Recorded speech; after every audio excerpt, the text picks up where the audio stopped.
Time now for everyone's favorite segment of the week. It is time.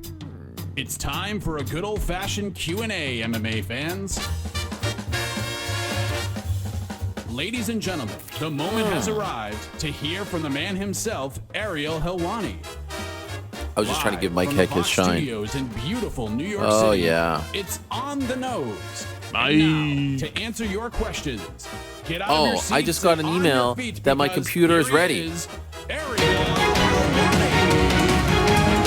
Okay, this is very exciting. My computer is ready, guys. So what we'll do is we'll take a 4 to 5 hour break. Do you think I could go pick it up and come back and we do this the right way with the patch? You'll have to, yeah. All right. Well, provided you can log into Slack in a timely fashion. I'm trying to even without help. I'm trying to even think about how I sign off the show, and I can't even do it without the music. Wow. Is it back next week? Same time? Let's say peace. I don't even think that sounds right. Peace. I'm out of here. Something like that. Something like that. I just told you. No, but there's something before that. There's something before that. Okay. Let me go to Moderator Lewis here, who reminds me, by the way, Moderator Lewis, who is tremendous when it comes to anniversaries, reminds me that today is the 1 year anniversary of the YouTube chat being born in this particular iteration. Very exciting stuff. The 1 year anniversary of this being born. Shout out to everyone in the chat. Shout out to all the subscribers, all the supporters, even the trolls as well. Shout out to all of you. Thank you for your support. And I suppose your money, you have to pay for this. None of it goes to me, of course, but I think you have to for like $1. Something like that. Pretty inexpensive. Yeah. I mean, it's the price of an espresso or something like that, right? No, actually, probably less. How much is an espresso less. these days? $3.99, $2.99? Try like $7. Jeez Louise. I actually just got a new coffee machine for my birthday. Grinds the beans for you, Frank. Wow. You'll have to stop by. Last time I know when you came over, we had the Nespresso. Yeah. It's much better now. And I made the point about the plastic in the ocean. Yeah. So the beans just stay in the hopper. Oh, yeah. And then you have to clean it out. Vacuum sealed? No. I mean, that's not a good storage solution for the beans. Just not to shit all over your new coffee machine. What do you mean? It's a Jura or something. It's like top of the line. Okay, all right. What do you mean? Stay in my lane. I just poured in the thing. Is that bad? No, I mean, so is that where you store the beans now? Is like a hopper above the coffee machine? Yes. Okay. Is that bad? I think so. Where should it be? Like in a vacuum sealed container. Why? What's the difference? I mean, if you can't taste the difference, then we're not going to get into it right now. Bless you. Stop. Thank you. Oh, hey. All right. This is now. Well, now I'm just. I don't mean to make this all about the beans. We have a lot of things to get to, but like, why? Do you feel like it's a mistake? I mean, are you still in the return window? Why? It was a present. Okay. Then just enjoy it. Well, when you go to a coffee shop, they have it in a little case. It's not because they're vacuum going sealed. through those beans every day. They're filling those beans in. They're not sitting there long enough to get stale. I'm a grinder myself. We had this discussion. I grind and make my own coffee. I vacuum seal my beans. You do?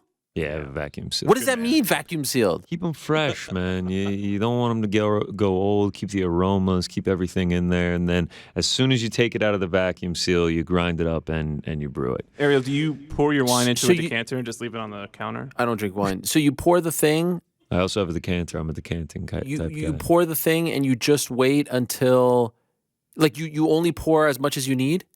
The beans? Yeah. Yeah. I was pouring it to the top, and I was like, oh, this is so great. Oh, wow. You grind everything up, and then it sits for days before you do it? Yes. I mean, you might as well I'll just bring buy Starbucks pre-grinded beans. You know what's so crazy about this? Today I had the coffee, and I was like, this tastes really bad. It tasted sour. Top of the line. Yeah. Fuck. Yeah, when I you open a grind present, you need to contact the Parlay Boys. Make sure it's a good this present. is rocking my and world then you right say now. thank you. It's like everyone's glowing about this thing, and I have to say, like, the cup of coffee does not taste good. Listen, I was trying to force myself to drink it and enjoy it. Wow, and now you come in and you lie to us and you tell us how amazing it was. You're trying to blow cloud off of this new coffee maker. Yes, that's exactly what I was doing. I freshly ground my beans this morning. First sip I had, I was like, that's the stuff. So you keep it in the thing that you get from the coffee shop, and you just pour a little bit. From the coffee shop. No. So I get the beans, Yes. and then I have a vacuum sealed container that I put all the beans in. Yeah. Then now it's time to go make coffee. I go to the vacuum seal, pop it open, throw the amount of beans I need for the day into the grinder, freshly grind it up. I do it brew bean the by bean. coffee. How do you know how many beans you need? Wow. It's a You rough do it by estimate. weight. I mean, you usually make a decent sized pot. You use your know, digital let- scale. Let other people have it, my roommates, whoever wants it. I take out one bean, put it in the mortar and pestle, get it grounded. I do it to Next, you're gonna the tell me you're a alphabet song, Keurig guy. so I know it's been long enough, and then I do the next bean. I feel It like also such helps an you with idiot reading right now. comprehension. I feel like such an idiot right now. It's been sitting there for like a week. These Yeah. beans. Oh my Oh, there's god. probably Yes. You should be bugs and embarrassed, everything in honestly, there. that you brought this up to Do try. you think I have to get rid of it? Do I have to empty it out? I mean, I would just ask if you could get a gift receipt. Let's get to the news. What the fuck? This has ruined my day. This is legit ruined my day. Like the pit in my stomach right now. Okay. I can run to Starbucks real quick for you. Oscar A. Lara. Howdy, Ariel and crew. With Francis Fury being announced, should we expect Dana to announce a flurry of fights soon? For example, date for Leon Colby, Islam's, Hamza, respective opponents, and some other potential matches. I feel like the window for that was yesterday, and he didn't. And by the way, I predicted that he wouldn't because it was too obvious. What they probably should have done was, I tried to give him the heads up. I reported on Friday. It's, again, I said it on, by the way, no one gave me credit. So it's fine. It's fine. It's fine. It's fine. It's fine. It's fine. It's fine. It's totally fine. I don't care.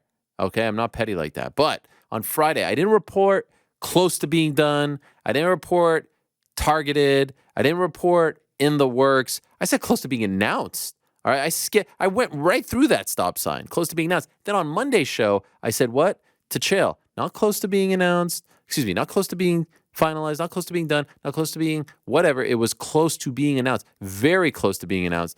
And I said it was going to happen this week. It did happen yesterday. And I also, may I remind you, said that it was going to happen within 2 weeks of Stipe Jones MSG. And when is it happening? 2 weeks, Stipe Jones MSG. You can only lead the horse to water, right, Frank? You can't have the horse drink the water. Exactly. Or the coffee. And here we are. Now, I do think it's important, before we get into all of this stuff, to read the information that was sent out yesterday. The information that was sent out yesterday reads as follows. All right. Tyson Fury, the undefeated lineal and WBC heavyweight champion of the world, and Francis Ngannou, the former UFC heavyweight champion, will collide on Saturday, October 28th in Riyadh, Saudi Arabia, in an epic showdown between two giants of their fields following the opening of Riyadh season. Riyadh season, for those that may not know, is like sort of like the Riyadh, Saudi Arabia tourism board committee. You know, obviously, and we'll get into the Saudi Arabia stuff in a moment, but that's what Riyadh season is. This is the important stuff. The clash to find out who is the, quote, baddest man on the planet will take place under the official rules of professional boxing, with 3 judges ringside, adopting the 10-point must system. Both fighters, however, are promising to meet in the middle of the ring, go to war, and win by knockout in devastating fashion. Why are they breaking it down like that? I think part of the reason why they broke it down like that, like no boxing press release would usually break it down like that, because we all just presume that it's the 10-point must system with 3 judges. I mean, that's a boxing match. I think part of the reason why they broke it down like that is because the first inkling of this coming out and being close to done came via Eddie Hearn, who has nothing to do with this fight, who is the head man over at Matchroom Boxing, a competitor of Queensberry Promotions. And he put it out that it was going to be an exhibition, and that kind of freaked everyone out. And that term has lingered. It has stuck to the fight. And so I think they wanted people to recognize that this is a real fight, that, you know, there's going to be a winner, a loser. It's not going to end in a draw like these Mayweather exhibitions. You can win via knockout, via TKO, via judge's decision. Now, there is one thing that they're dancing around, and that is it going to go on their pro records? Remember, Mayweather-McGregor, it went on their pro records. Conor McGregor's 0-1 as a pro boxer. Floyd Mayweather's 50-0 as a pro boxer because of that win against Conor McGregor. My sense, and everyone is dancing around it right now, and I will ask Frank and Markel this question as well. My sense is it won't go down as a pro fight. Why? Because the sanctioning bodies, and in particular the WBC, of which Tyson Fury is the heavyweight champion, is not going to sanction this because Francis Ngannou is not a ranked fighter and they're not going to put the belt on the line. Now, I think this is very silly, antiquated stuff. It's a fight. Let it count. If there's going to be a winner and knock out all that. But that is the only thing that the haters will grab onto and say this isn't a real fight because it may not go on their pro record. Maybe that changes between now and October, but I think this is why they're dancing around it. So to kind of squash any concerns about the rules, none of that is at play here. To the naked eye, to you or I at home, who gives a fuck? There's going to be a winner. There's going to be a loser. The winner could come via knockout or TKO. That's all we really care about. I mean, how many people on the street know whether or not Tyson Fury is the WBC or WBO or IBF champion? Like, none of that really truly matters. To me, it's the lineal heavyweight champion of the world going up against the lineal MMA heavyweight champion of the world. And really, that's the biggest selling point here. It's never happened. It probably never happens again. And so many crazy things had to happen just for us to get to this point. That's the selling point. That's how it should be promoted, in my opinion. But that's what they're dancing around, and that's what people are still hanging on to, the detractors. But everything I've heard suggests this is going to be the same fight as Spence Crawford, as Tank Garcia, as Cameron Taylor, as any boxing match that you've seen in your life. It's the same thing for all intents and purposes. Do you get what I'm trying to say? Does that make sense? Anyway, an agreement has been reached between Queensberry, Top Rank, and Francis Ngannou's promotional banner, Gimmick Fight Promotions, which is a wink, wink, nudge, nudge to the comment that Dana White made a few weeks ago that Francis versus Anthony Joshua is a gimmick fight.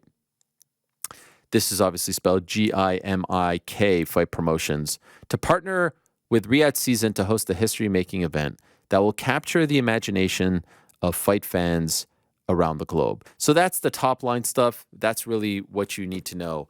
And I have a lot of thoughts as it pertains to this. To answer the question, no, he didn't announce anything yesterday. I'm pretty sure that he's not going to announce. I mean, like that was the window, right? If they announce something today or tomorrow, like the window was yesterday and that's that. And I think they're just taking the knee on this one.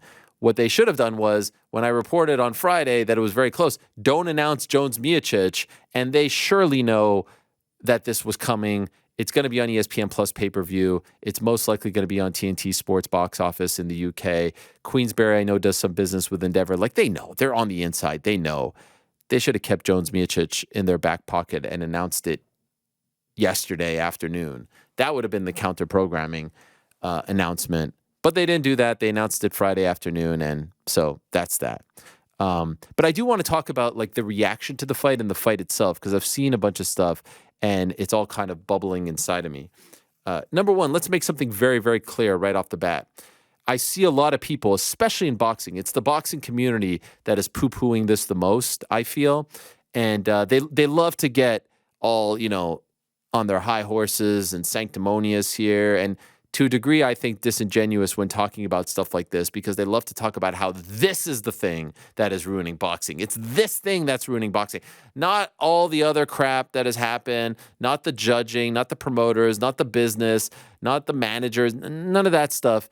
The matchmaking, this is the thing. This right here, this is Exhibit A, why boxing is dead.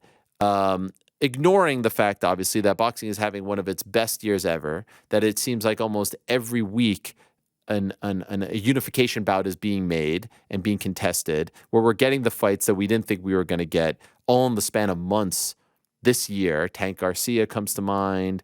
Of course, Spence Crawford comes to mind, not to mention all the great women's bouts that we're getting and all the other people in action. Beterbiev next month, Canelo 2 months ago, he's coming back against Charlo out of nowhere, like all the stuff, right? So let's make something very clear right off the bat. If you are upset at Tyson Fury for taking this fight and not fighting Usyk next and not fighting Anthony Joshua next, that's fine. You could sit back and say, you know what, this is annoying. Tyson Fury, you're the lineal champ. You should be fighting those guys next. But don't you dare blame Francis Ngannou for that. Because I see people blaming Ngannou for Fury Usyk and Fury Joshua not happening. Francis Ngannou, let's be very clear, did not take Tyson Fury away from those fights. This fight is happening because, for whatever reason, and that could be Fury, Queensberry, it could be their fault. It also could be the other side of the equation's fault as well. This fight is happening because those fights didn't get done.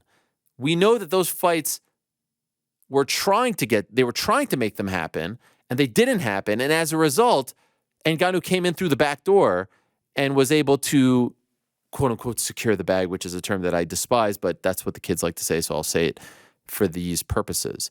He did not take Fury away. Let's be very clear about that. So don't you blame Francis Ngannou for Fury's decision. A. B. Francis Ngannou didn't leave the UFC for Tyson Fury.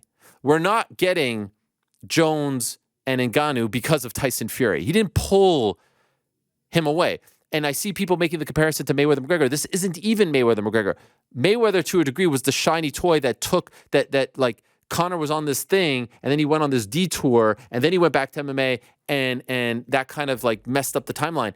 And Ngannou had one fight left in the UFC of note, and it was against Jon Jones, who, let's be honest, has only fought once since February of 2020. And who also, let's be honest, isn't exactly the most reliable of foes because things happen along the way that, take him out of action. He had one fight left. Can you bring up Pavlovich? Can you bring up Aspinall? Can you bring up people from now until tomorrow? Sure. But in terms of legacy-defining fights, there was one left.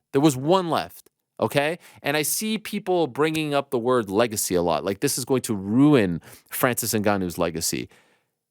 This is his legacy. His legacy is he defied all the odds just to make it to this point.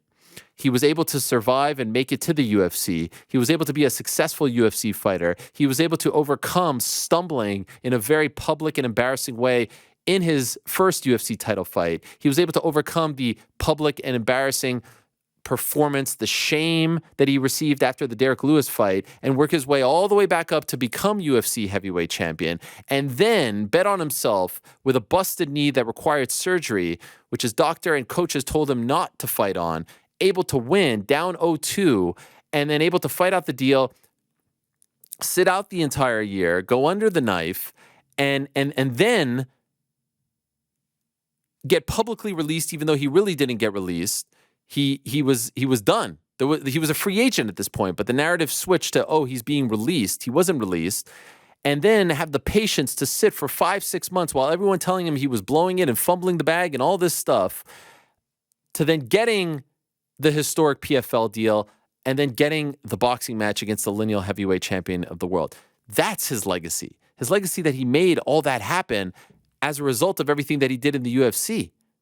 That's part of the legacy. The legacy isn't that he walked away from the UFC, that he walked away from the Jon Jones fight. Who cares? That's one fight, and who knows if that fight ever would have happened. Let's not forget they could have made that fight for 3 years. They could have made that fight for 3 years, let alone all the other years that they were under contract together.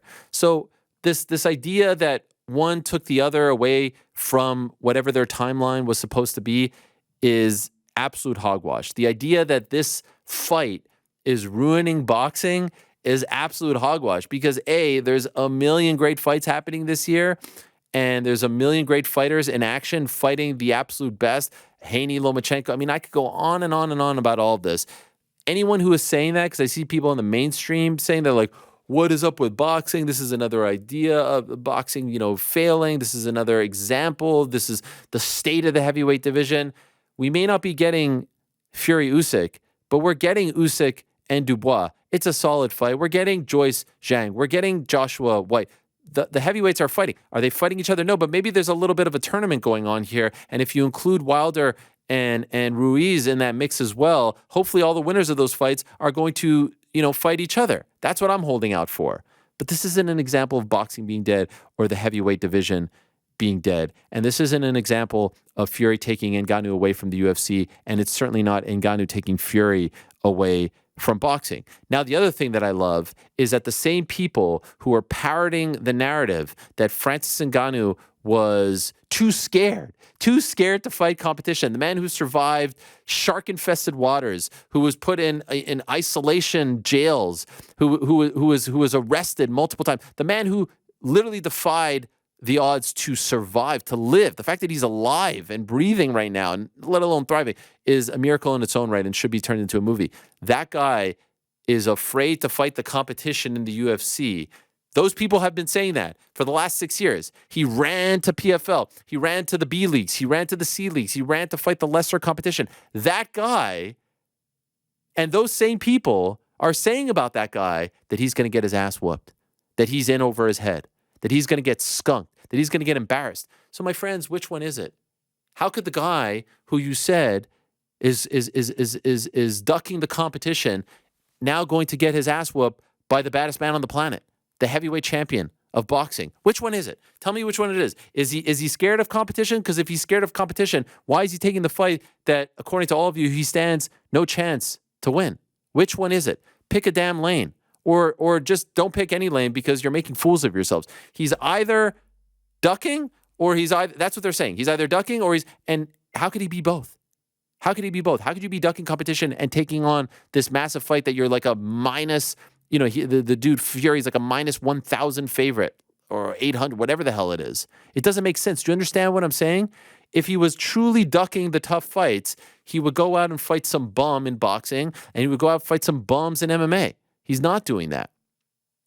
And could we talk about the masterstroke of how this all panned out? The masterstroke of how this all panned out. Because let's say this is what everyone wanted. They wanted him to do the boxing match first. They wanted him to announce the boxing match first. And then they wanted him to go to MMA. And what ended up happening was the boxing match didn't materialize. And so he announced the PFL deal. And even though that was supposedly lucrative and all this stuff, people still shat on it. They shat on everything. They shat on him not re-signing with the UFC prior to Gan. They shat on him not re-signing after.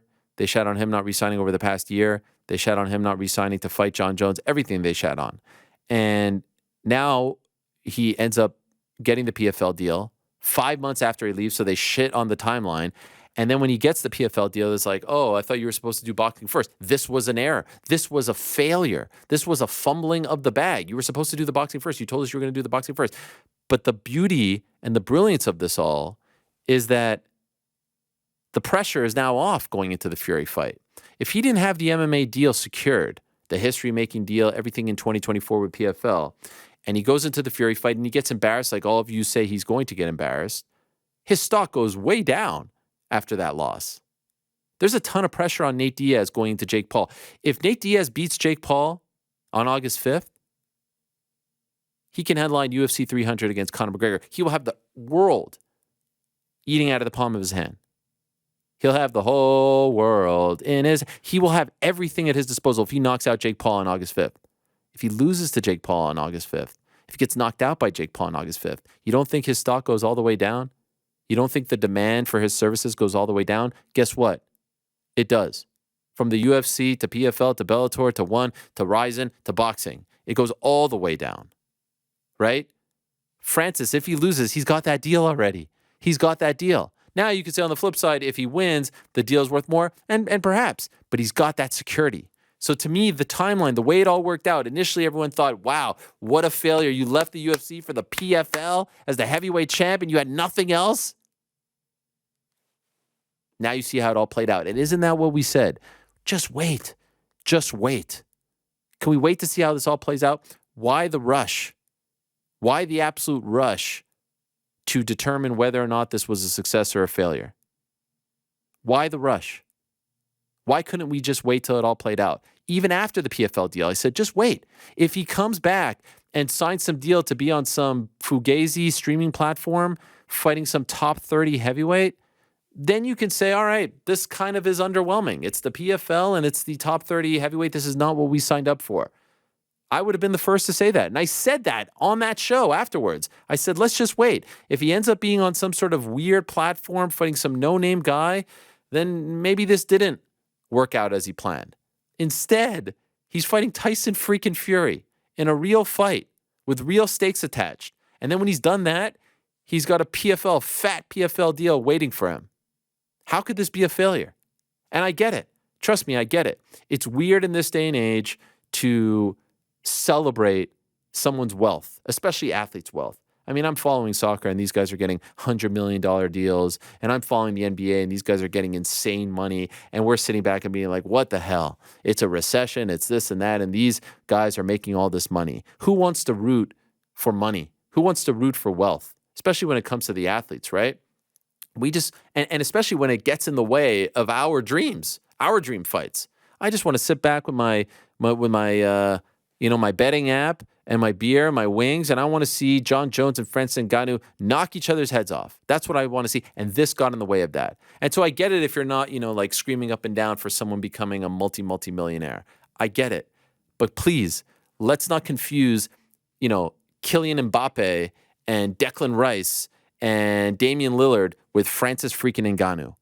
The guy made $600,000 for his last fight. The guy's never sniffed $1 million payday. This ain't the same. This guy finally is cashing in, and he ended up making more than the UFC deal for this one fight, not to mention the PFL deal combined, and a lot of it is guaranteed. How do you not just be a little bit happy for that? A little bit happy for that guy who's, MMA community. What happened to the unity? What happened? And I can 1,000% assure you, people are saying like, oh, look at Ariel, boot licking, butt licking. No, we have to take a step back sometimes and celebrate these moments when it happens to the good guys who take the road less traveled, who freaking went out there, and this could have all failed miserably. And trust me, there was a point in this process where I thought it was going to fail. Where I thought that maybe, you have Eddie Hearn. Oh, what were those guys saying? He outpriced himself. What did David Feldman say? What did Chatri say? Everyone tried to assassinate this man's character. How do you not sit back yesterday and say, fucking hell, Francis, you did this without like a big promoter. It's him and his guy, Markel, without anyone backing you, with people trying to put roadblocks in your way, people trying to assassinate your character, people trying to diminish your value. You fucking got the Tyson fight? You made this happen? And now you got the PFL deal waiting in the wings? And trust me, I get it. Like if Conor got a boxing fight right now, people would be upset. And I would be upset. I want to see Conor fight Michael Chandler. I want to see him fight Nate Diaz. I want to see him fight, fucking Charles Oliveira. He did that thing. He's a very rich man. He doesn't need the extra $20 million. Francis hasn't even tasted that yet. He hasn't gotten that yet. He hasn't even tasted $1 million. Michael Chandler makes more than he did for his title fights. Like, think about that. This was the heavyweight champion of the UFC.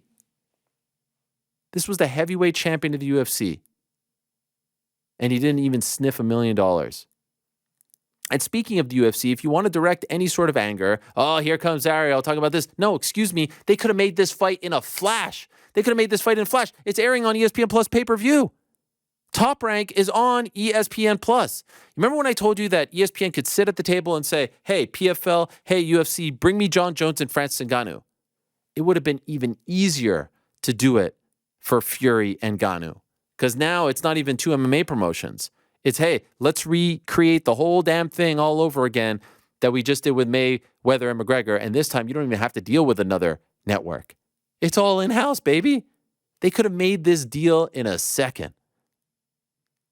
Not only did they have the Jones fight, they had the Fury fight too.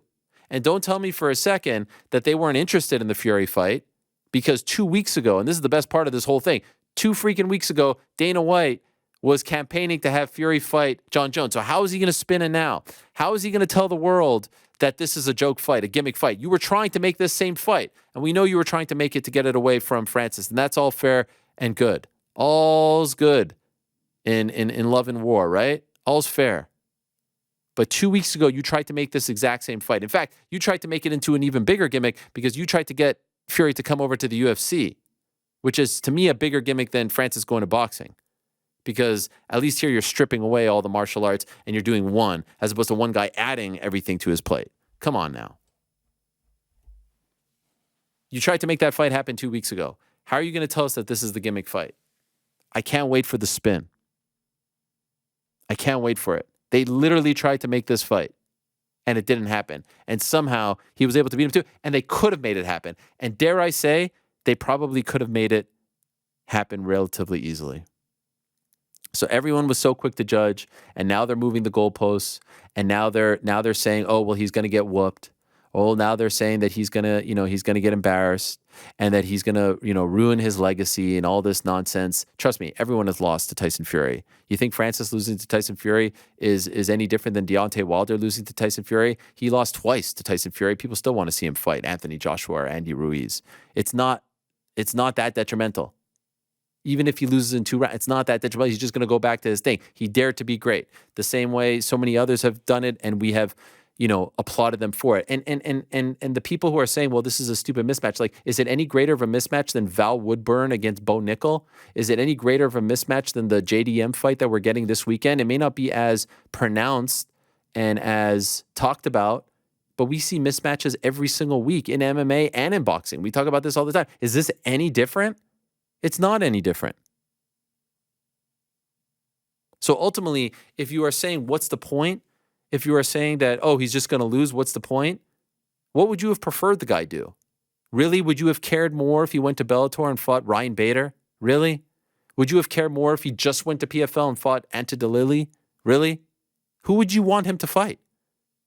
If the deal with UFC didn't work out because they weren't giving him the freedom, the flexibility, the respect, who else is out there that's bigger than this? He got the biggest thing possible.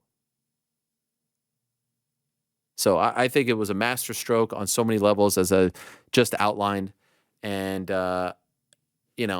obviously, I would love to see Fury fight Usyk. That would be the top choice. It didn't happen. You'll ask both sides, and they'll both blame each other. I would love to see Fury fight Joshua. It didn't happen. You ask both sides. They both blame each other. I'd rather see Fury fight Ngannou than Fury fight Dubois, or the Chisora fight that we just saw, or the Dillian White fight that we just saw a year and a half ago. And now, don't get me wrong. There are things about this that I don't like. Number one, I don't like if it ends up being not on their official records. I don't like that. This is a real fight. They're getting punched in the head. They're getting beat up. They could get knocked out. This should be on their official records. 1,000,000%. I don't like that. And that will be a cloud hanging over all of this. 1,000%. I'm not a fan of that. I don't care about WBC this, WBC that. No different than when the UFC goes to London next week. The UFC is employing the judges. They're employing the officials. There's no commission there. Just give me the same thing.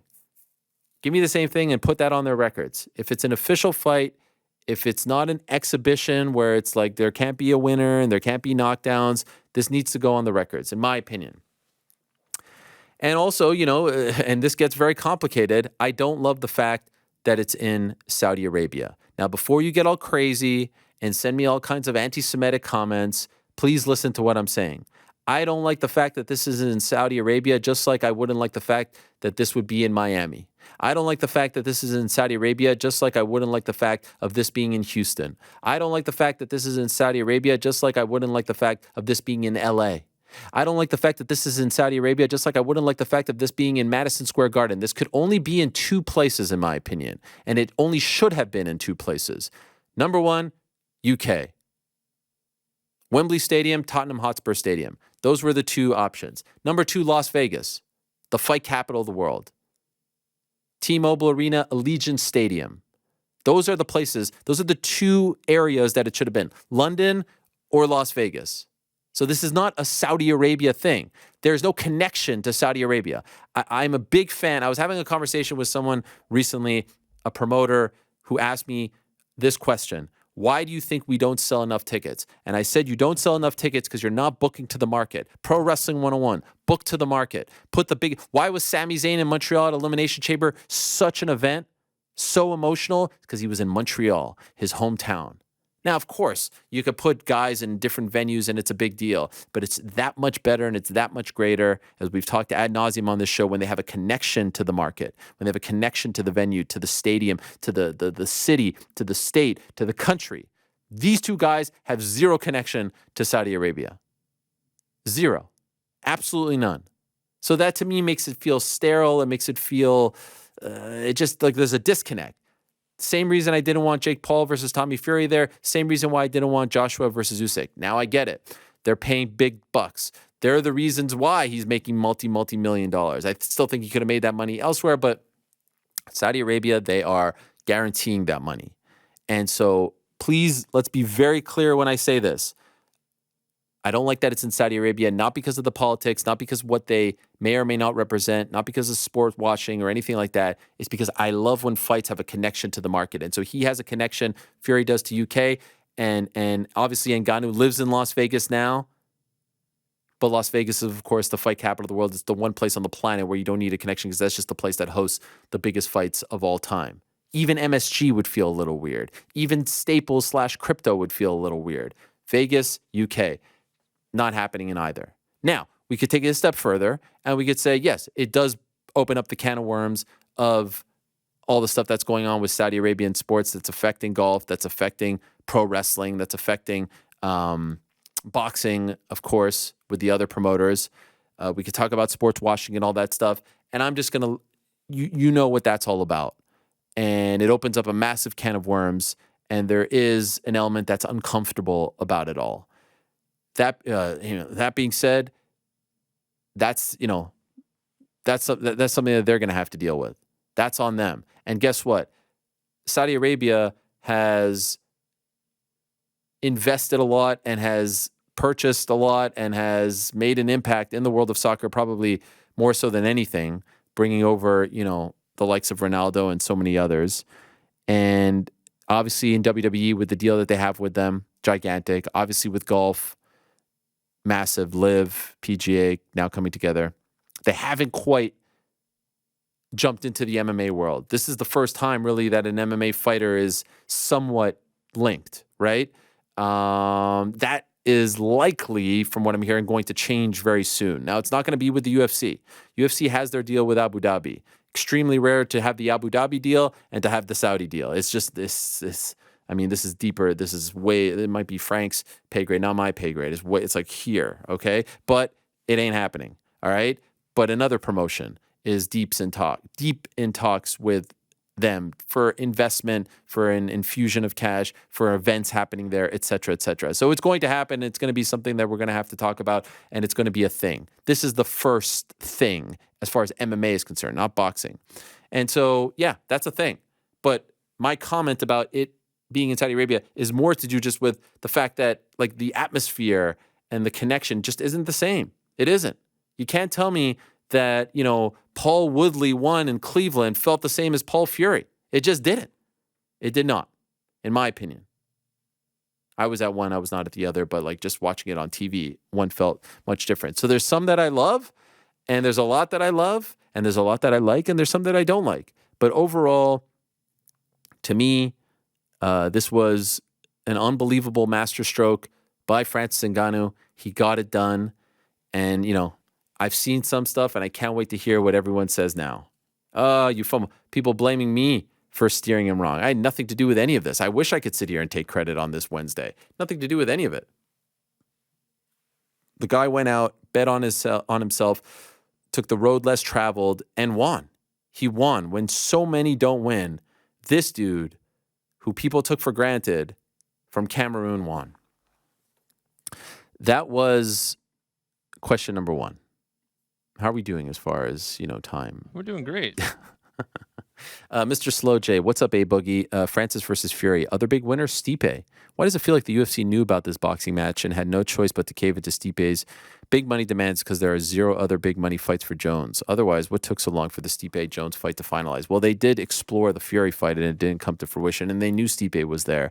But I think that they have a little bit of work on their hands to get people truly excited about Stipe Jones. Ultimately, it will be a big success, and I suspect it will do bigger business than the Fury and Ngannou fight because MSG, you can charge a premium in terms of ticket sales, and the ESPN and UFC right now are killing it on pay-per-view. But, there needs to be a little bit of heat there, I would think, and maybe you just have to tell the story of this is the most, most decorated, highest decorated, whatever you know the term, decorated champion, winningest champion, most title defenses champion in heavyweight history against the greatest champion ever, Jon Jones. You could tell the story without their help, but you need to tell the story, in my opinion, because there's no real issue there between them.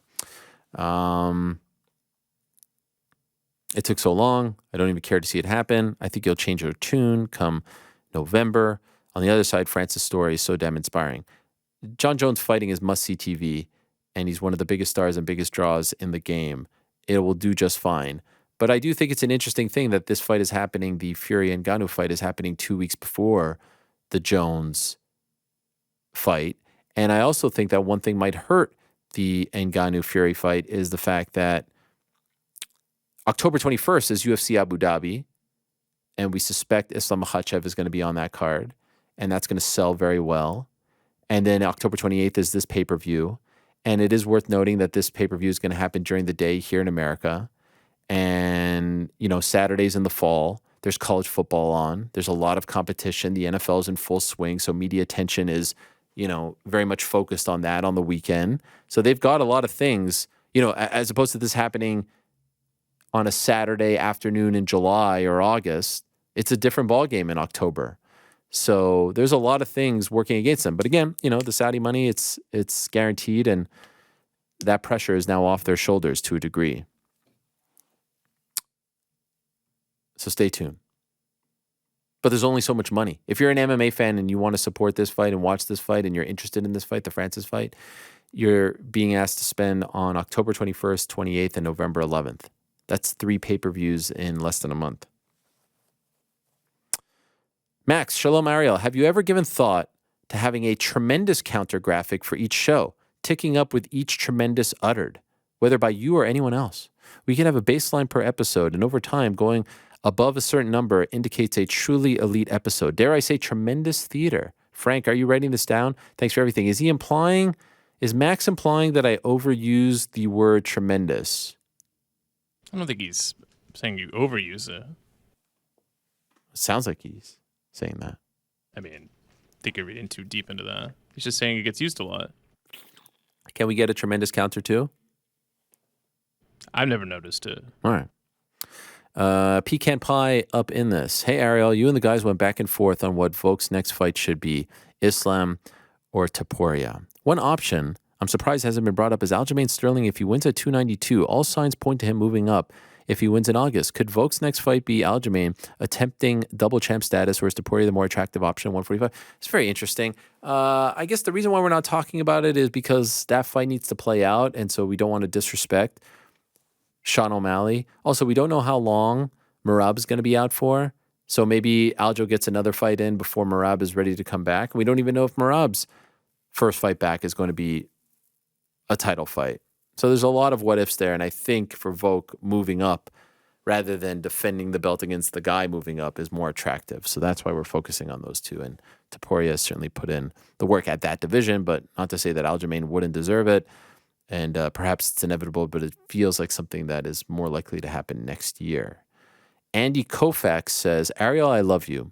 You are a peerless ball of atomic god-tier MMA coverage. Wow. That is a tremendous compliment. I'm putting that in my Twitter bio, or maybe I should say my Threads bio. In the most thankless role there is next to motherhood. You suffer for your art to produce an unparalleled product, not unlike the soup Nazi. You want soup? $3. No, you want bread? $3. That said, for the love of Frank's anonymity, it's Volk, not Volk. What do I say? The name Volkanovski has a very pronounceable L right there. You have no problem nailing when you say his full name. But when you refer to him by his pet name, you lose the L faster than Dean Thomas backstage after the Sarah fight. What is he trying to say? Is he trying to say that it should be Volk, not Volk? What do I say? I say Volk? Tremendous. Well, what is this, Andy? What do I say? I say Volk. Which one is he saying is correct? I think he's saying, for the love of Frank's anonymity, it's Volk, V-O-K-E. Oh, he's saying it's not Volk, it's Volk. Yeah. That's Volk. Yeah, but what do I say? Volkanovski. Volk. Say it like fast 3 times. Volk, Volk, Volk, Volk. Nah, it's in your head now. It's in your head. Yeah. You're trying to say it correctly. Volk. It's like Zombie, right? What's in your hand?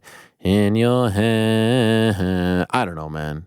I'm Canadian, all right? I'm allowed to say these things a little bit differently. We had a whole debate about Brandon Royval I was earlier. just about to say, is it Royval or Royval? For fuck's sake. What is it? Royval? Now it's not, I thought it was That's Roy right Val. there, what I just said. No. Royval? Royval. All right. She. Royval. Hey, this question is for you, GC. As a bald man myself, the best advice I could give people is shave your head when you're able to get a good tan. There's nothing worse than shaving and walking around with a ghost head roll tide. Your thoughts? I've thought about that. I'm not a really tannable guy. Like, I mean, last show, I can't lie. I was feeling bad sitting here next to Rick. I mean, Rick is Mr. Tan. He's just tall, dark, and handsome right now. I can't compete with that, and we have to go side by side. He's out at the pool in Amityville, and I'm the one looking like a ghost. He lives in a haunted town, and I'm the one here looking like a ghost. I just went to Miami. Look at how tan I am. I mean, I was laying out. You were also sick, though. Not your fault. I know, but I got 3 good days in the sun. I've laid out on my balcony a few times too, you know, trying to get a little base tan to compete with New York Rick. But yeah, I'm just not that tannable. Do I do spray tan? Do I go to the booth? I like that strategy though. Like a December Have you ever done spray tan? No. Rick? No. Have you ever done booth? I tan well, so I just hit the sun. Have you ever done booth? No. No, I don't. I would probably never do the booth just because the health detriments that come with it. My girlfriend is similar to Rick. Like, she gets a little bit of sun, she's super tan. Game over. There I am. I'm sitting there, you know, pale. How close are we to you shaving it off? I feel like you're talking about it more Close. Really? I think we're getting close. Like, are we like Paulo Costa, you know, coming into the studio about to cut your hair close? Like, we could make this happen relatively. I mean, that would be an honor. Can't recommend it enough. The best barber so like in the business. I always get you know, the cold feet, obviously, because once you go, you can't go back, right? Like there's no going back. It'll grow back. I will say stamped, certified by January 1st, 2025. There's no question. 25? We're skipping over a whole year, bro. We're 18 months away, okay? That's 18 months, all right? Ridiculous. He's giving an important commitment. I feel like we should be applauding. Guaranteed by. Guaranteed. By the end of this year, or I'm bored. I thought you were going to say 24. No, come on, guys. You know. Okay, now, so we're not that close. It takes a big leap, you know. Do it during August. Is it offensive that he led with as a bald man? Yeah. I don't think so. I think he's feel like that. I was offended. No. I there think was a presumption there. I think he's trying to let you know that he's coming from. There is no presumption, Rick. I mean, everybody can see what I'm dealing with You're here. not A man entering not bald. his 30. Listen, I turned 30 on Sunday. Big. Wow, the big 3-0. Huge. Any plans, by the way? Yeah. Plans have been made. What? Plans have been made. What kind of plans? Do the plans involve anyone who works on the show? Because I'm not. It's actually funny that you say that. No. Wow. I'm actually offended on Frank's behalf because he's kind of like your running partner when it comes to stuff out of the show. That's what I thought. Frank, I'll see Frank this weekend. Frank didn't make the cut. Monday's the big day, right? Apparently, there's a pretty exclusive list. Excuse me for asking. Yeah, it was interesting. Yesterday, you know, Frank had the good idea of doing a little shindig after the show and threw it out there in the chat. Actually, you know, if we're going to put all the cards on the table, Frank wanted to do the shindig today. And I hope you guys realize, I was like, well, first of all, Monday's actually closer to his birthday, but today's fine because for us, Wednesday sort of feels like a Friday, at least for me. And it's like it feels a lot. You know, it's like you can exhale a little bit, the booking, all that. But then I said, you know what? I feel like we always do these things on Wednesdays, and Rick gets excluded from it. And so I don't even know if he wants. What's the real reason we're not doing it today? No, and so I said, let's do it on Monday so Rick can be involved. This is actually good that you did this because I have to meet up with someone after the show. Perfect. So I had a premonition. And so Rick could be involved, you know, part of the team, part of the show. And Frank threw it out in the text thread. It kind of sat there like a rebound, like it was just bouncing and bouncing and bouncing and bouncing. And then he didn't even get like oh, that's really cool. Like, I appreciate the thought, the sentiment. He got a double tap thumbs up. Yeah, that was pretty lame. What was up with that? I gotta come to his defense here. Like, it almost felt like the lack of acknowledgement was like yeah, we're all on the same page. Like nothing else needs to be said. You know, The explanation that is was my simple. feel. You know, I got things to do on Tuesdays. You know, I know. It's Oh, a you would have fame like, So oh, you you don't actually, have to do that. You'd or actually anything. prefer a Wednesday meetup. No. The thing is, I was very busy at the time the text sent, and then I had to go and do a separate recording for No Bets Barred. And by the time that I saw the text, about 2 to 2.5 hours had elapsed.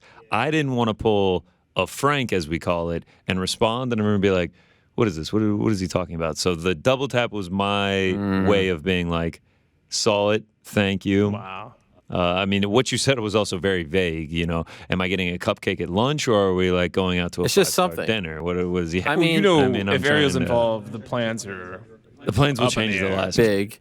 like, Well, what we do you mean couldn't do up it in today the- because Ariel's leaving after the show. No, I'm not leaving anything. Listen, by the way, I have to leave after but the show. by the way, take it from someone whose birthday came and went and nothing was done. Hey, you stop The it. sentiment is, I think, huge. No, there was something that was done. What was done? Yeah. We went and saw the Wes patted you on the Anderson back movie. outside. The Offered you to go to the movie. yeah, the We saved you from the Wes Anderson movie. the cupcake, the meetup, the cup of coffee, the toast. All these things are big in my opinion.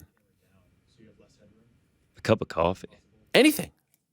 cup of Anything fresh is coffee big. or Anything is bigger stale than what. bean coffee. I mean, I'm still waiting for my pat on the back. I have to say, how did everyone on the show handle the strict Helwani timeline birthday text ordeal?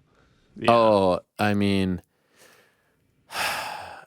I think the rundown was GC was first, like super early. Very appreciative. It was like 8:30 or something, 9. Get some brown on your nose. I'm not gonna lie, that was natural. I'm actually gonna be honest. he's I good was at that. I was up having a cup of coffee. I was like, looked at the time. I was like, we're right in the Helwani. Oh, this is 6 fantastic. o'clock zone. Joe was actually next. That was big. Frank, I think, was next. Matt, so now we're still in like the 10 a.m. territory. Eric I was didn't like do it till the evening. Eric was like 6:30 p.m. It was crazy, and it was like an HBD. It was almost like a deliberate. I'm doing this just to Yeah, I spite think you. that was deliberate. It was. Um, It was I think deliberate. deliberate. But I mean, that being said, he did beat Alex and Andy to the punch because I still don't think I got anything from them. But maybe I'm wrong about that. I don't know. Maybe I'm wrong. I mean, a lot is said TSPC. without saying anything. It's just a little bit. Still, it's sensitive. Michael says, "Hello, Mr. Helwani and everyone at the MMA Hour. I couldn't be a bigger fan of your content, including your basketball podcast. Shout out. UFC 290 exceeded my expectation by miles. I knew of the potential of the card, but never would have thought we'd get a product we got last Saturday. Lawler's spectacular retirement performance, Hooker Turner, Bo Nickel, Moreno Pantoja. By the way, what about Hooker revealing after the show on Monday he broke the bone over here and then broke his... I mean, the guy is just... He's unbelievable. Truly come into his own as a BMF, if you will. Not BMF type, I'm just saying as an actual bad mofo. Anyway, it's one of those cards you want to show a friend who has never watched before. This begs question, was this one of the most surprising cards of all time? What I mean by that is fighter recognition versus outcome. Because let's be honest, sometimes the names are there, but the fights aren't, and vice versa. Are there any other cards that come to mind when bringing this up? The Booth Boys. Wow, the Booth Boys. I like that. By the way, how weird is it to see me without the thing? It's like I'm naked sitting here. Are encouraged to answer the question as well. Thank you again for everything you do. It keeping me occupied for a few hours at work. Drip drop. We learned something on Monday. New York Rick and I were talking to GC, and I have openly, proudly boasted about the fact that I could name at least the main event, if not one more fight, on every card from around like UFC 76 to like 210. And then we were talking about how like I can't even remember who fought at UFC 288 at this point. Like it's now all become like a mishmash in my brain. And then we learned that as of 266, I think it is. Is it 266, GC? 266. We could actually go back to 265 if we want to keep. GC can name the main event of 265 up until 290. And what's amazing about this is this is like talking to me from 15 years ago. So it's an amazing skill. And so because of the fact that I can't even remember who fought at 288 at this point, shout out Aljo and Cejudo, but you get the point. This is an impossible question for me to answer. I do feel confident saying that no, it's not the most surprising card, and we say this about every card. It's not the greatest card of all time. It's not the greatest. They're all great, and I feel like we have said this 3 times over the past 7 months. So it's great. Why do we have to categorize it? It was amazing. It was fun. It was worth the money, all that and more. What I'm more interested in is, here we go, 265. Give it to us. We're on the spot here. All Yeah, right. let's go. I'll close the laptop. Close the laptop. Here it is. as proof. We get some music, Frank. We get some music. Oh man! All right, so we start 265. Wait, there's no music. Cyril Gahn versus Derek Lewis. That was as I was interviewing for the job. No, music. I want you. Can we not have music? I want some. He's working on it. Here we go. All right. All right. Then we go 266. Volk versus Ortega. 267. Free card Abu Dhabi. Jan Blachowicz versus Glover Teixeira. 268. Usman Covington 2. 269. Poirier Chandler, which you were very caught off guard by. Yeah. Couldn't remember that one at all. No. 270. Ngannou Gahn. Wish you didn't say that, but fine. That's fine. 271. Adesanya Whittaker 2. 272. Covington Masvidal. 273. Volk versus Korean Zombie. 274. Gaethje Oliveira. 275. Prohashka Teixeira. 276. Adesanya Cannonier. 277. Nunez Pena 2. Could we reveal something? This one you got caught up on. Fine, Yes. you nailed it. No I help. kept saying it, not remembering that it was the main event. 278, Edwards Usman 2. 279, Diaz versus Ferguson. 280, Makhachev Oliveira. 281, Adesanya Pereira. 282, Blachowicz Magomedov. 283, Hill Teixeira. 284, Volk versus Makhachev. 285, Jones Gahn. 286, Usman Edwards 3. 287, Adesanya Pereira 2. 288, Sterling Cejudo. 289, Nunez Aldana. And 290, Volk versus Rodriguez. Unbelievable. I mean, I've watched every card, broken down every card multiple times over. So yeah, That is incredible. That is unbelievable. I'm so impressed by that. And I could name like 150 in a row, but there's just something about that I'm a blows me away diehard for the sport, starting right then and there. oh my God. That was You wanna incredible. know- You want to know what's weird? A la Izzy, deep thoughts in the shower. I tried to see how far back I could go naming the fight nights as well before like really stumbling. The fight nights. I only made it to like mid-April. I didn't make it that far before I had to pull out Google. Of this year? Yeah. Yeah. Wow. That is impressive. That is impressive. I just try to remember the fighters' names. And I've never met someone that could do like UFC Fight Night 71, 72, 73. Nah. Especially even if you did like Apexes, I couldn't remember those. If you gave me like a date, like Yeah, that's easier. But no, Still, but that's like half the battle, right? that's tough. Yeah. It's tough. It's tough, man. Hopefully I can make it from 265 to 365 when we get there and I can name 100 in a row. Oh, that'd be fun. How about this one? Number 7, Nick the Dane gang. Any exclusives on Alpha Cat Zingano giving testimony in court for fighters' pension? I'm sure you saw the clip. Very moving speech. How about that? Yeah, perfect timing. We do have the speech. Can we play the speech? Yes, we can. All right, here it is. In a matter of moments. Matter of moments. Matter of moments. Un momento. Since she was just on. Here she is, Alpha Cat Zingano, speaking to the politicians in California. Just 2 days ago, this is the speech that Nick references. 5 pounds. I'll be fighting for the featherweight title in October. I helped pioneer the first generation of women in wrestling and then again in MMA. I was one of the first 4 original women fighters signed to the UFC. I'm 41 years old and I'm still competing and winning. I've been ranked in the top 5 for the last 10 years. I started combat sports when I was 12 years old. I'm the first mother to compete in the octagon. I I was the first woman to win by technical knockout and the first woman to achieve the Fight of the Night bonus. Fighting is so incredibly hard. What you see on the cage and on TV is such a fraction of the commitment it actually takes. Being a single mother, my career was different. I have raised my son by my own after my husband died by suicide in 2014. My career has been complicated in that I have dealt with very public grief and healing. I needed to make adjustments and still find ways to compete and provide. It's been hard to be the nurturer who makes sure home is okay, safe, and taken care of, meanwhile being the businesswoman and doing dangerous work for minimal return. My circumstances made it hard for me to fight as often as I would have liked. I didn't always have the resources, and fight camp is risky and expensive.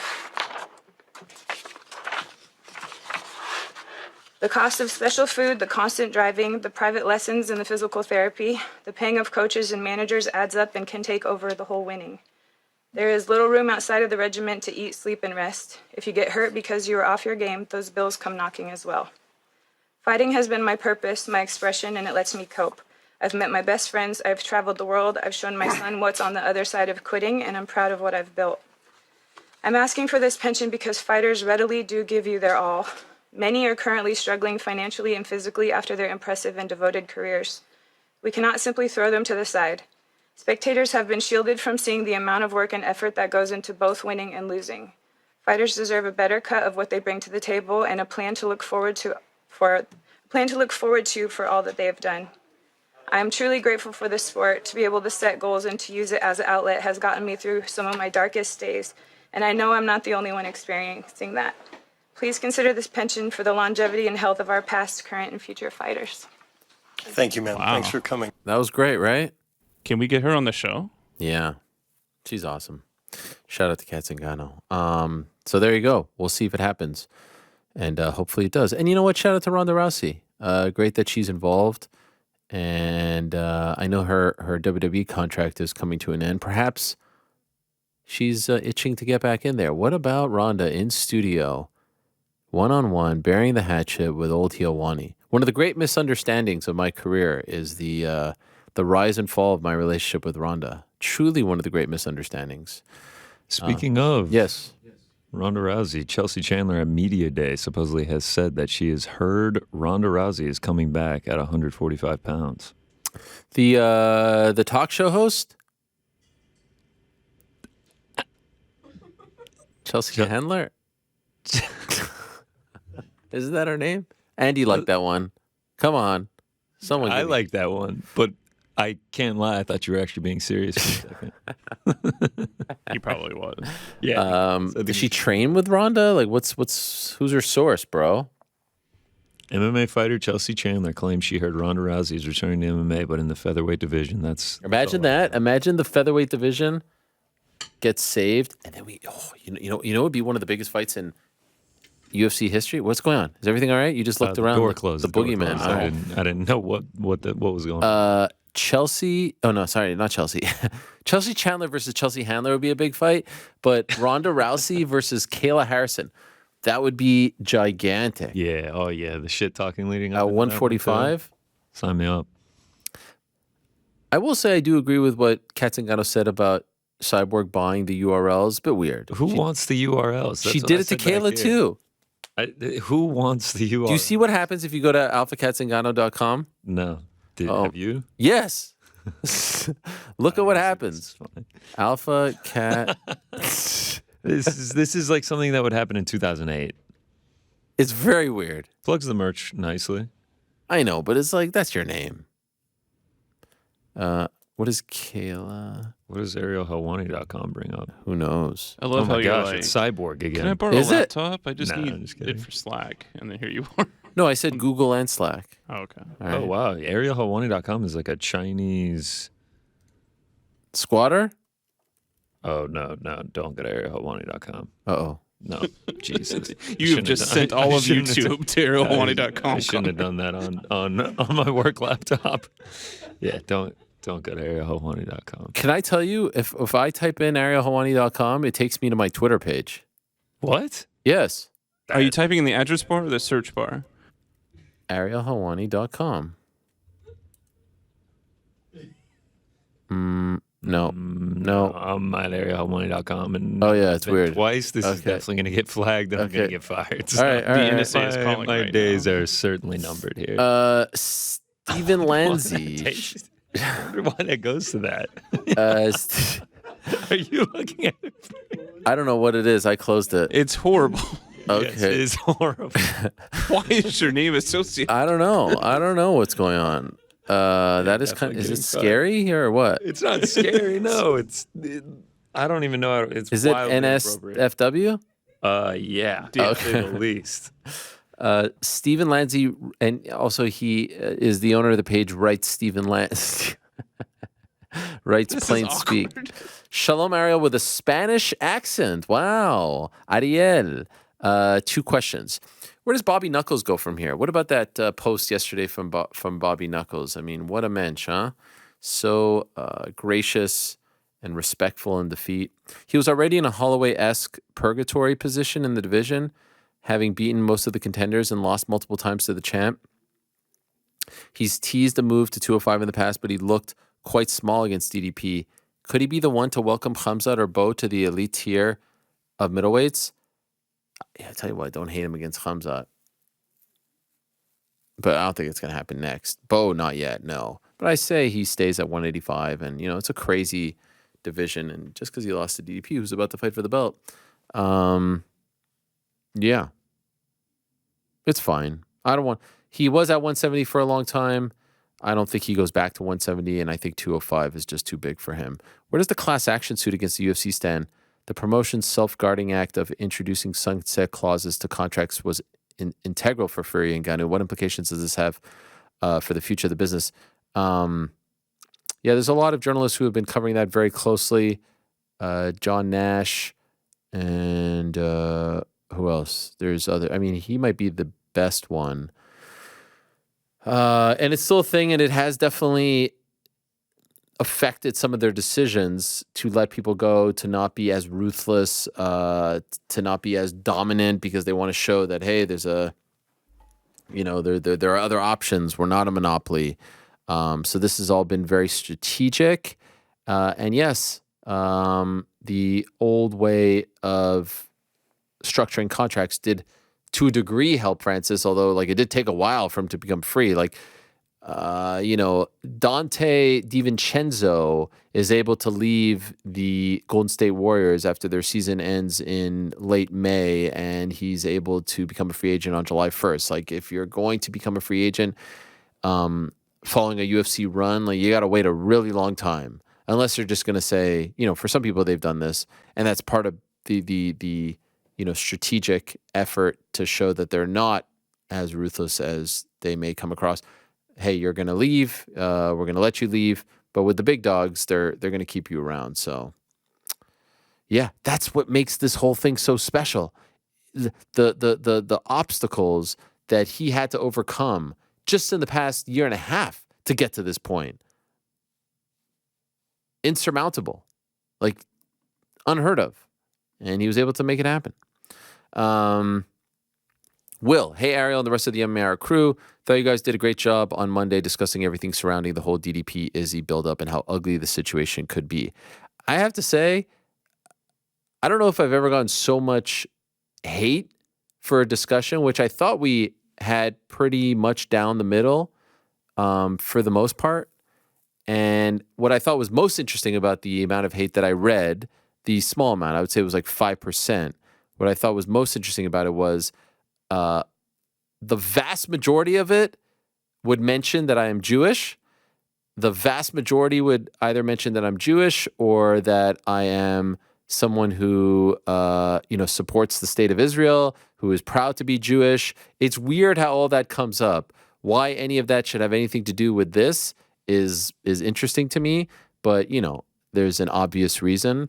But it was always very interesting. I'd be like, okay, the guy who vehemently disagrees with me also is throwing in an anti-Semitic remark. Very, very nice, but not unexpected. That was no joke, 8 times out of 10.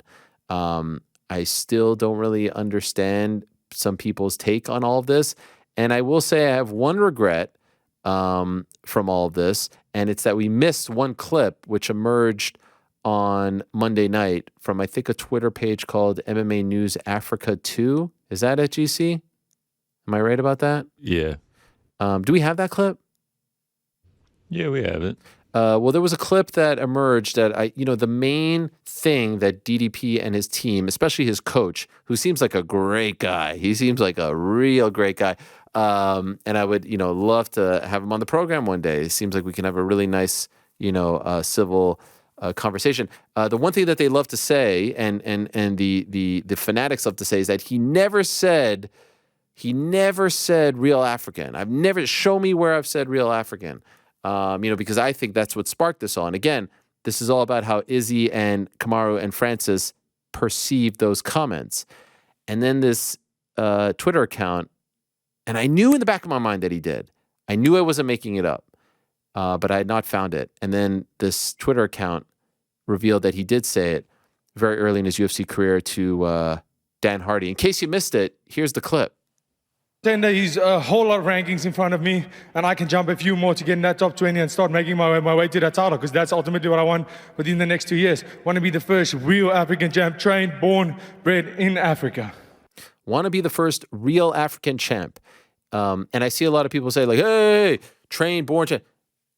The point of contention is real African. What does that mean? And, that would be like someone saying to me, you're not a real Canadian because you don't live in America. I would take issue with that. Would I get upset? Would I throw? No, but I would be like, that's kind of messed up. I spent X amount of years. I was born there. My blood is from there, right? And then again, when you take into account the history of that country and everything that comes with it, how we could just turn a blind eye to all of this is beyond me. And then again, as Chael said, all's fair in love and fight promotion. He got the fight. Kudos. That's fine. And if they want to feign ignorance, that's fine. But all the weirdo fans out there who are pretending like they didn't know exactly what they were saying and what they were doing is just beyond me at this point. Like, God bless. If you think that all he meant was, oh, he wakes up in South Africa and in the continent of Africa and those other guys don't, if that's true, if you were taking it that literally and all he's talking about is African air, then God bless you. Then I appreciate how naive you are. If you truly think that that's all that he was talking about, I can tell you I don't think that that's what they were referring to. And if ultimately all they were trying to do is get a fight, great, they got the fight.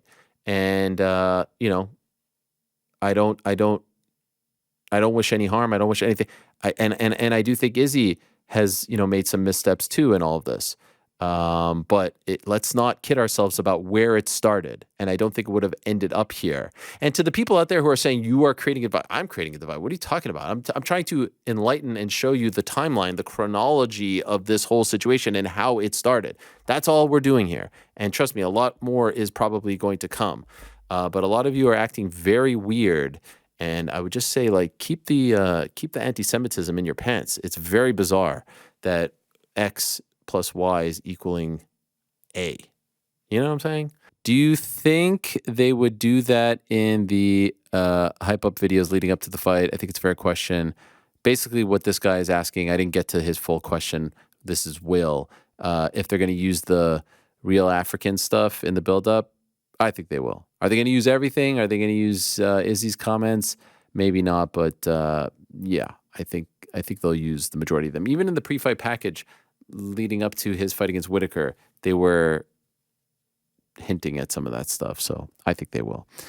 Jason, hey Ariel, all this bashing of DDP recently seems a little like overkill. And again, this is the part that I don't understand. What bashing? We're trying to explain to you where this all started. Tell me what bashing. Tell me who called him on this show and in this chair, who called him a racist or anything like that. All I'm saying is he knew exactly what he was doing. And this thing of like, I never said that. Like, Izzy posted a clip yesterday. He's going around saying, I never said that. Like, bro, let's call it like it is. I asked him a question. Could you understand why some people may be offended, might think that you are, playing on, racist sort of ideologies and, historical stuff and all this stuff. Like, do you understand? I'm not telling him in that moment that he is doing that. I want to know his opinion on that and the perception of the things that he has said. All right. So, like, all you guys rushing to claim on his behalf, and I even haven't heard him say that, to be honest. And as I told you all on Monday, I reached out to his manager after the show when he was on in April. Did you have a problem with it, manager? No. Cool. Moving on. Anyway, my question is cracker a racist term in your opinion? I believe, would I personally be offended by that if someone called me that? No. Do I know some people who would be? Yes. And I do believe at its core, it is considered a racist term. Am I wrong about that, guys? You're right. Okay. So yes. And I never said that he should use that. And I don't feel comfortable with the N-word being used, and I don't think that that should be used, and all these things. So, like, I've said this already. And it would be better if none of this was said. But, you know, this is what happens when nerves are touched. Anyway, the interview with him and his brother, which you posted clips on Mondays, is what I'm referencing, where he literally calls DDP that word. This is a sensitive topic for sure. But I commend you for discussing it because it's important for our culture and society to work through these things. That's what I'm just trying to do, guys. Honestly, that's what I'm just trying to do. Like, this is very complicated and very complex. And people are trying to rush out saying, he's wrong, you're wrong, they're wrong, that guy's wrong, no, that guy's wrong. Like, what I'm trying to explain is how this started. And then from the moment it started until now, there are missteps along the way. And there's good, bad, and there's very ugly. And that's really the bottom line. Like, ultimately, what DDP did was get us invested in a fight. And he's in the fight business, and come hell or high water, you try to get that fight. And sometimes the good guys get left to the side. So he got the fight.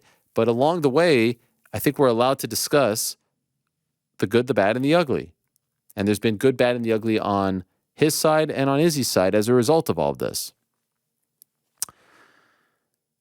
I just find it horribly hypocritical for Izzy to get all up in arms about what DDP said and at the same time use blatantly racist, hurtful hate speech. I was shocked to hear it and even more shocked that no one seems to give a shit. Sorry if you and your crew or any viewers or readers don't like this being brought up. I just think it has to be talked about. I mean, we've talked about it, and I don't think it's great, but I also think that talk about how this all started. I don't know if he uses that term if it's not started. Now, two wrongs don't make a right. And just because it starts at a 5 doesn't mean it needs to go to a 10. I don't know any other way to talk about all of this. Like, I don't know what more people want. I feel like I don't know. I was going to say, I feel like we're one of the only shows that is really like tackling this head on. I mean, we did a whole 45-minute breakdown of it, but I'd be lying because I don't really consume all the other shows just because, you know, I need some sort of break from MMA. So if they are, God bless. Anyway, I have a feeling this question will be ducked, but we'll see. I've been a pretty big Izzy fan for a while. Well, guess what? It wasn't ducked. And I don't know. Could someone else weigh in on this? Like, how do you guys feel about all of this? I'd love your opinion. I don't want this to just be me sitting on this island. I don't really feel strongly one way or the other. It's a build up to a fight, and I think both sides have wrongs about them, and that's what it is. I'm more so just looking forward to the fight. Yeah. Do you think that this will be ignored from the promotion? No, it's going to get brought up the entire time. Do you think it'll get worse?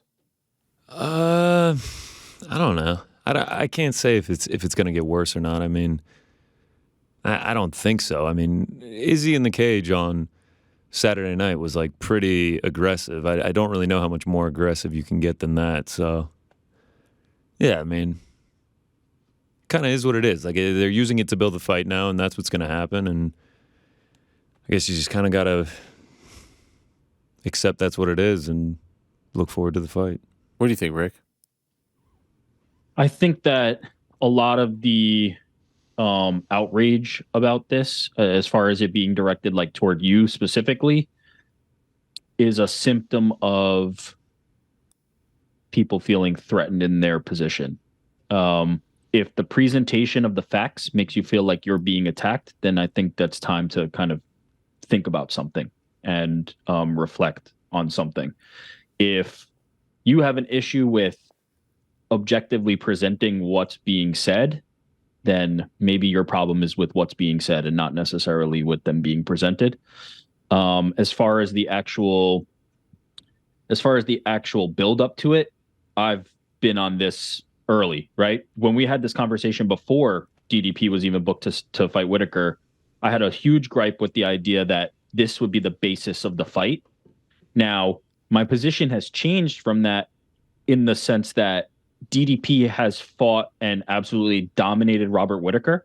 So I'm perfectly okay with this fight being made. No issues with anything that's going on. This is how it's going to go. But DDP has earned this title shot on his merits. It would be impossible to separate these things, but also to deny that the man deserves to fight Israel Adesanya for the title. I wish this wasn't the discourse. I hate that this is the discourse, but it is what it is, and it's ultimately the fighters who have the responsibility here. It's not the media. It's not people presenting it. It's not even ultimately like the UFC is going to have to build this fight, and it's not going to be the promo packages. It's the fighters, and if people have an issue, that is where the blame lays. It is Israel Adesanya choosing to take a certain course and tone. It is DDP choosing to take a certain course and tone, and not the outside parties who are presenting what the two fighters involved are doing. But it does rub me the wrong way. I don't want to see a fight based on this. At the same time, it's not my call. It's DDP and it's Israel Adesanya. Those are the two parties involved. I think they've kind of made it clear how they're going to go about it. Like, I mean, Izzy is now, like, he's active on social, like, trolling DDP and, like, making posts about it. And I think DDP is going to stand firm on his camp, on what he meant and his tone getting misconstrued. And, yeah, it's sort of just, that's what the fight is going to be built on now. And, yeah, I mean, at this point now, you said the molehill into a mountain on Monday, but now we're standing on the mountain. Like, now we really are. That is correct. It has become a mountain. You can't talk about this fight without talking about this beef that they now have.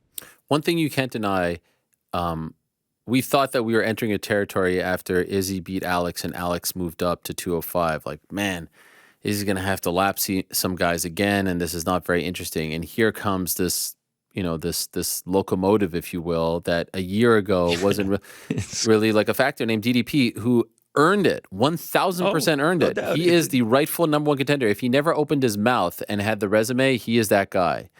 I can't wait for the fight. The talk and all that only probably, sold the fight more to the general public and made it more heated and led to Izzy being in the cage and blah, blah, blah, blah, blah. But from a merit standpoint, this is tremendous stuff. Yeah. It really is. And so it's going to sell pay-per-views. Yes. 1,000% going to sell pay-per-views. He's super tough. He just stopped Robert Whittaker, which is like the ultimate, you freaking stamp that ticket. There's no bigger win that you could get at 185 to get you a title shot than the one that he got on Saturday. And Robert was very complimentary of him in his post yesterday. The unfortunate part about all the other stuff that's happened on top of the stuff that we broke down on Monday, and I saw someone write this, and I thought it was really well said. One of the great stories of the last couple of years in MMA has been the rise of African MMA. And it hasn't been the rise necessarily of Nigerian MMA or Cameroonian MMA or South African MMA or any specific country within the continent of Africa. It's been the rise of African MMA. And it seemed like there was such a unity and brotherhood and support from guys from, Nigeria, Cameroon, South Africa, etc., right? Don Madge was in the UFC not that long ago in PFL, and like no one really cared where exactly they were from. It was all like, all right, these guys are representing this continent that didn't really have a presence in the sport, and at one time had 3 champions in the UFC. And the unfortunate byproduct of all of this is that this could create some division, because I'm seeing people take sides within the African MMA community on Twitter, on that Twitter page that I referenced earlier. And that to me is unfortunate, because I don't necessarily see, how what would be a good comparison? Africa is obviously a gigantic continent, and so comparing it to a country is not fair. But I don't even know I was going to say Canada, but Canada is obviously the country, and I know that would be comparing it to like Nigeria. Or the point is, you want to see people from the same place have some kind of unity, and it was very cool to see the unity and the support that they all had for each other, and so that's an unfortunate byproduct of all this. And ultimately, as Chael said, it's the way you get the fight. But I will just say, in conclusion on all of this, the only part that rubs me the wrong way, and it isn't even what the coach had to say about me, because Lord knows I've heard it all at this point, and it will happen again until I'm no longer sitting in this chair doing some kind of show for some kind of sport. It's claiming that you didn't say what you said. That's it. That's all. And like, to me, if you're going to say it, run with it. Don't say. You could even go to the part of, like, you guys took it the wrong way. You could even go that part and let me explain to you what I really meant. But to flat out say I never said these things, show me where I said it, and then like we present you where you said it, to me is the only part that, because now you make us seem like liars.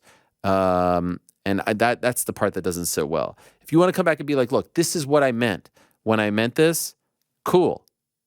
And I think he's tried to do that along the way, but to me that all gets mixed in with the, but show me where I said this. And it's like, hey, bro, like, here it is. You said it.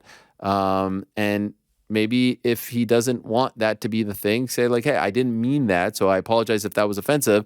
Let me explain to you what I meant. I live and train here. And I see a lot of people bringing up the Leon Edwards, Michael Bisping thing. To me, very, very different. They were not in line to fight each other. They were not. Completely different thing, in my opinion, at least. So before you think that there's some sort of like vendetta against this guy, like, we've had him on the show. I remember when we had him on the show last year when he was off the Jacksonville card looking for an opponent. Like, I've taken great interest and wanted to spotlight him, and have enjoyed the conversations, had him on right after the Izzy fight and all that stuff. So there's no vendetta here. There's no bad blood, but I just don't understand why hey, I didn't say this when there's footage. That's all. I hope it doesn't get ugly. I hope it doesn't divide. I hope it doesn't make people, uncomfortable. Like, no one wants that. At the end of the day, this is supposed to be fighting, and there's an escape involved, and it's entertainment. I also think we cannot be naive in the history of fighting, and this includes obviously boxing, and the most famous boxing match of all time, and that was probably Muhammad Ali versus Joe Frazier 1. It was the fight of the century, March 8th, 1971. It got very uncomfortable. It got very, very uncomfortable, and there's a lot of books and documentaries done on this particular fight and rivalry. It got very uncomfortable. Sometimes fighting gets uncomfortable, and sometimes it gets very personal.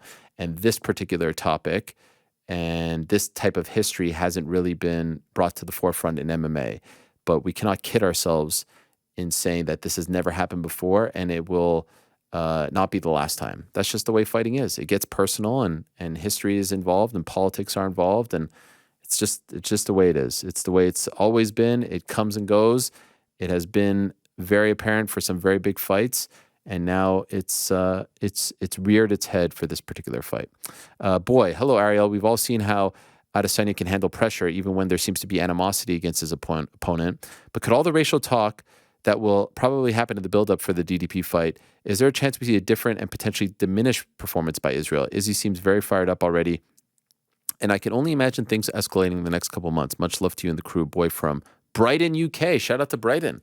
They're going to be having a couple of preseason matches here in America. I have thought of that as well. It does feel very personal, and he feels like a very emotional guy. I thought that clip that he posted of him saying what he was going to say, not saying it excuses anything, but it made it seem a little less spur of the moment and a little more calculated when he posted the clip of him, I think, telling his brother that he was going to do that or hope to do that. That being said, it does feel very personal and a very emotional topic for him. So I have thought that as well. Are we going to see a different kind of Izzy? That being said, let's be real. He's been in some emotional rivalries already. The Whittaker fight was somewhat emotional. The Vittori fight, especially the second one, emotional. The Pereira, both fights in the UFC, emotional. Maybe not this deep, but like, damn, the last one was pretty damn emotional too. New York Rick, you have followed his career for a long time. Is there any concern from an Izzy standpoint that he will fight with too much emotion and thus not fight at his best? No, I mean, what was more emotional than the Alex Pereira thing? Yeah. You know, like I'm not concerned at all about his headspace. In fact, it almost, you know, to talk about the promotional angle of it again, if Israel Adesanya is choosing that this is the way he wants to approach this fight and how he wants to act, who are we to say? Like that is how he is choosing to take it. No, And, sure, but and I do think it is an interesting topic to talk about. Like sometimes when fighters fight too emotionally, they fight, you know, not so I smart. get that. Yeah. I'm saying my first response is I don't think that will affect them at all. My second part of it is like in regard to like the idea of like what the responsibilities are in the promotion is like Israel Adesanya's the champ and he's the guy and he's choosing that this is how he wants to represent himself and how he wants to represent DDP, and that's how it's going to go. And DDP the same. But no, I'm not concerned. Even and on the other side, I mentioned this on Monday. DDP feels very focused. He feels very singularly focused. He seems like an unflappable type of person. I'm not concerned about him either. I'm not concerned about how the build is going to affect the fight. I'm fairly confident we will see the best of both fighters in the cage. They seem to be mentally strong from what we've seen in their past, and I think it kind of won't matter how nasty it gets because when the lights turn on, they succeed, and they have shown that. So I'm not concerned.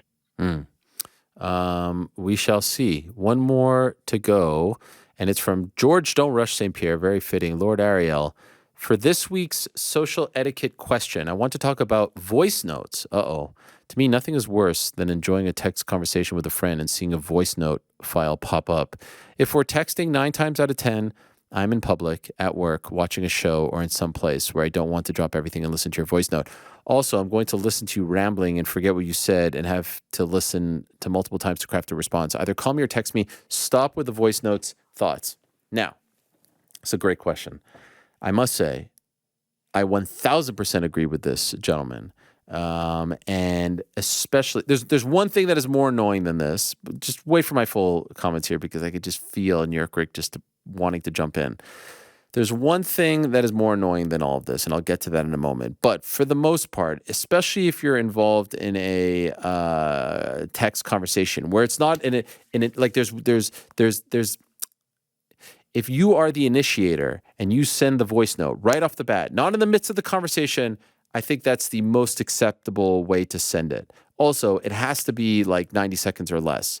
Like these people that are sending 2, 3, 4 minute voice notes, like that's a podcast. Like what are we doing? You know, that's just completely unacceptable. If you're initiating the conversation, you're reaching out, you need to get something off the chest, whatever, you're driving, you're walking your dog, you need to get it out there, fine. If we're going back and forth and then you drop it, annoying. Now, so I agree with this man, annoying. Now, lately, I have noticed that I've been doing this a little bit, and I'm a little bit embarrassed. In fact, I did it this morning. Text thread with New York Rick. And so that's why I thought he would want to jump in. In my defense, I was driving, and I wanted to get my thought off, right away. And also in my defense, I must say, I initiated the conversation with the voice note. It wasn't in the midst of the text conversation. So overall, I would like to say that in a text convo, for you to come in mid-convo with a voice note, very annoying. If you're initiating, less annoying, but still somewhat annoying. I fully admit that. If you're going over 90 seconds, completely unacceptable and annoying. And here's the most annoying of them all, even more annoying than this. Text, phone call. There's nothing worse than that. Or even text, hey, can I call you? It'll only take a quick minute. No, you cannot call me. It will not take a quick minute. You just completely ruined the vibes. I don't want to have the conversation. There's nothing worse than that. There's nothing worse than text, and now someone calls and they know that you're looking at your phone because they were just texting you, and you're now, in a position of having to say like, oh, sorry, I can't pick up, or just kind of, sometimes I've just pretended like it hasn't run. Oh, wow, I didn't see that. I must be in a bad spot. Wow. More often than not, I'm trying to avoid the phone call. Like the phone call is a very, very, very, very special circumstance. So these are my thoughts. Please, anyone weigh in. I feel like Frank really wants to weigh in. Yeah. Go ahead, Rick. Let me just say first, I agree with everything you said. Oh, wow. I like like your stance on this. And in regard to the text thread this morning and the voice notes this morning, I think you followed proper protocol. I think driving is an acceptable excuse. And I could hear the traffic in the background. Thank you. Automatically I was like, okay, gets a pass. And two, I think if the voice note, here's one thing you didn't say it as an explicit rule, but this applied to your voice note from this morning.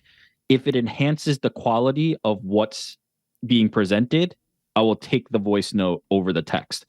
Your passion for it, what you were talking about, was greatly enhanced by the voice note. So I was appreciative of the voice note scenario. Well, we can't get into the subject. It's very personal.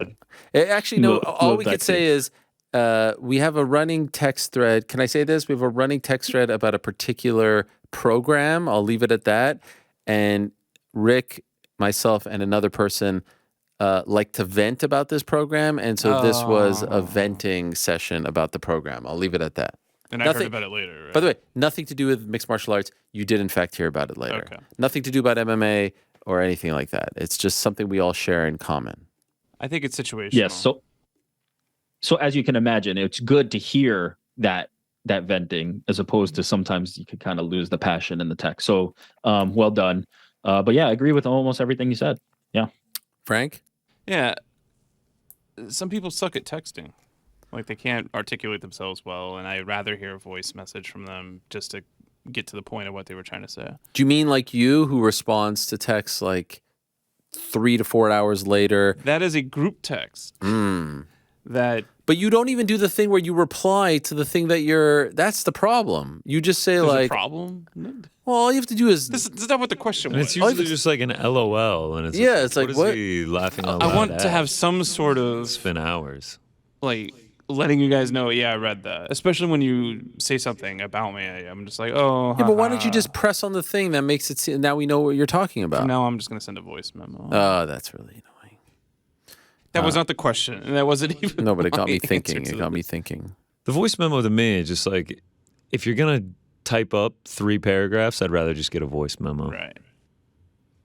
All depends on the And length of the text. the idea that somebody's texting and then they jump in their car or they get distracted and they can no longer give it their full attention, but they can quickly do a voice message. I think that's sufficient. My favorite is the voice memo. It happens pretty much anytime I get one. Someone explains why they're sending the voice Right. memo. Oh. Hey, sorry, I'm walking my dog right now. Can't text. Well, Here's why I'm I feel giving like you- that's... Wait, I feel like that's a shot it at me. feels I feel like I've serious. said that. No, you're just someone that does that. Most people that send the voice memos give me the, hey, like I'm in the car right now. That's why I'm not sending. It's just like, all right, we're 10 seconds in now. You haven't started. Okay, Just fine. start it up. It's Just just let it a- rip. All right, fine. What about I the get text that. of, are you available for a call? Don't. Very annoying. That's a send me scary. I That's a think scary that's the Don't one. send only me way I've that. ever called Ariel is to ask first if he could take a phone call. That's absolutely. Yeah, you do that ridiculous. big Call. time. Faux Call pas. first. Big faux pas. Do not ask me if you can He call. always says yes. If you can call, I'll answer the phone. If not, it'll go to voicemail.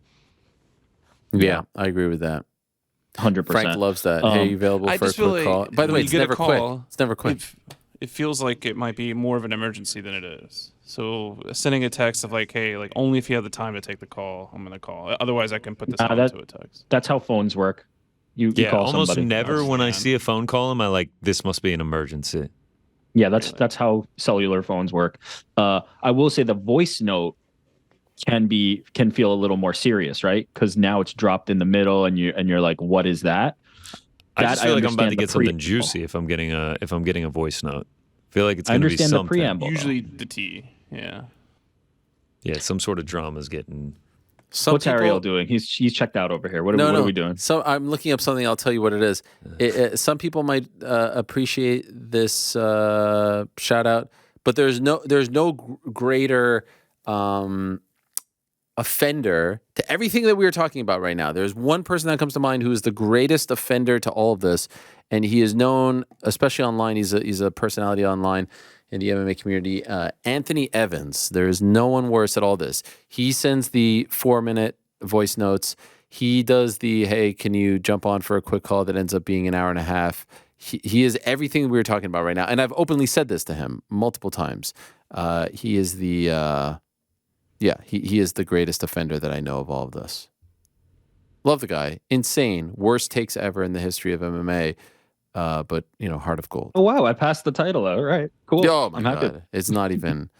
It's not even. I mean, look, Chelsea Chandler is reporting that Ronda Rousey's coming back, so there might still be time for me to get another one that puts me back on the mountaintop. Yeah, Chelsea Handler. Chelsea Handler. No, sorry, Chelsea Handler was reporting. Chelsea, don't call me Handler Chandler. Oh, is that her nickname? No, but I think it would be a great one. Yeah, I think so too. Anyway, no, honestly, I was looking up the history because I don't feel that offended by the word cracker, and I was looking up the history of it and whether or not it is truly offensive. And it's gonna be very interesting when you turn this laptop on. yeah. Is cracker offensive? That is literally what I just Googled. I don't know. I mean, I'm just a guy who talks about MMA, for goodness sakes. I mean, and that other thing from earlier, if you're offended by it or not. That's a bad search history right there. There are racial undertones to it. Oh, TST has weighed in on the conversation. Please. Wow, how about this? Voice notes are also necessary when you can't articulate something clearly via text. So if we are in a texting thread and you don't want me to call you, I'll send a voice note to explain something a text cannot.